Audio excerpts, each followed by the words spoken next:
मित्रांनो, यासाठी लाडकी बहीण .महाराष्ट्र.gov.in या वेबसाईटवरती यायचं आहे। वेबसाईटवर आल्यानंतर ई-केवायसी पर्यायावर क्लिक करून तुम्हाला या ठिकाणी लाभार्थी महिला, ज्या महिलेची ई-केवायसी करायची आहे तिचा आधार क्रमांक टाकायचा आहे आणि आधार क्रमांक टाकल्यानंतर बघा या ठिकाणी जो कॅप्चा कोड आहे 762771, तो कोड मी या ठिकाणी टाकून तुम्हाला खाली यायचं आहे आणि खाली येऊन मी सहमत आहे या बटनावरती क्लिक करून त्याच्या खाली बघा OTP पाठवा हा पर्याय असणार आहे।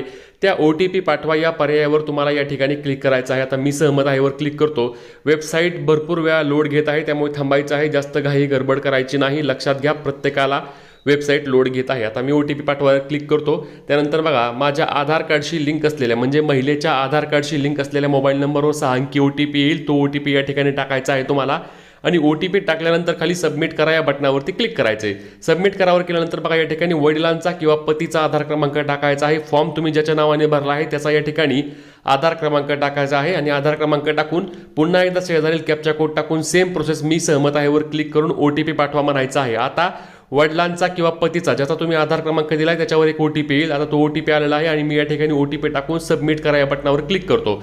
आता तुम्हाला काय निवडायचं आहे, तुम्हाला प्रवर्ग किंवा तुमची जात या ठिकाणी तुम्हाला निवडायची आहे। आता तुमची जी कोणती जात आहे ते निवडा।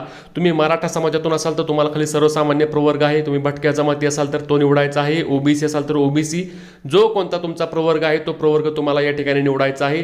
अनुसूचित जाती असेल, जमाती असेल, इतर मागासवर्ग असेल, विमुक्त जाती असेल, भटक्या जमाती असेल, खाली आल्यानंतर सर्वसाधारण आहे, मराठा समाज असेल तर तुम्ही सर्वसाधारण निवडायचं आहे।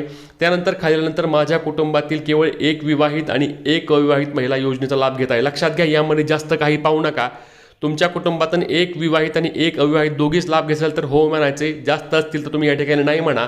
आणि सर्वात महत्त्वाचा खालचा 2 नंबरचा जो ऑप्शन आहे त्या ठिकाणी अनेक जण कन्फ्यूज होत आहेत की नक्की काय करायचं आहे, निवृत्ती वेतन नंतर जो ऑप्शन असणार आहे तर त्या ठिकाणी बघा जास्त काही डोकं लावू नका, सरळ होय हा पर्याय निवडायचा आहे। लक्षात घ्या होय हा पर्याय निवडा, नाही म्हणू नका।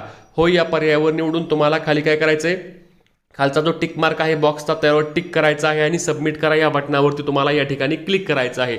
सबमिट करा या बटनावरती क्लिक केल्यानंतर तुम्हाला कोणत्याही प्रकारचा OTP वगैरे येणार नाही आणि तुमची ई-केवायसी प्रक्रिया या बटनावर क्लिक केल्यानंतर अगदी 2 मिनिटांमध्ये संपूर्ण पूर्ण होणार आहे। त्यामुळेच व्हिडिओ शेअर आणि फॉलो, याच्या व्यतिरिक्त तुमचे जे प्रश्न आहेत ते कमेंटमध्ये विचारा। व्हिडिओ शेअर, फॉलो आणि सबस्क्राईब करायला विसरू नका। धन्यवाद। जय महाराष्ट्र।